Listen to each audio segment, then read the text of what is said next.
Atlikta automobilio patikra prieš pirkimą. Škoda Superb, Laurin & Clement komplektacija. Žiauriai fainas automobilis, gausia komplektacija. Šildomas ventiliuojamas sėdynės, 19 metai, 88 000 rida, tikra. Atstumo palaikymas, galinė kamera, parktronikai. Automobilis 19 metų ir labai maža rida, tik 88 000, tačiau turi tikrai rimtų defektų. Kaip pavyzdys, techniniai defektai. Aktyvus amortizatoriai rasoja. Vieno amortizatoriaus kaina 530 €, Škoda centre. Galiniai amortizatoriai barška, važiuojant ant sport režimo. Tai reiškia, kad jie eina į pabaigą. Kitas niuansas – turbina.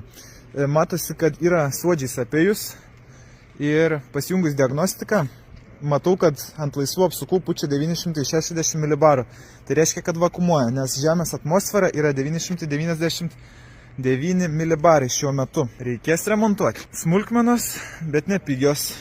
Jeigu jums reikia tokių fainų, tvarkingų automobilių, galit kreiptis, padėsim surasti, padėsim patikrinti.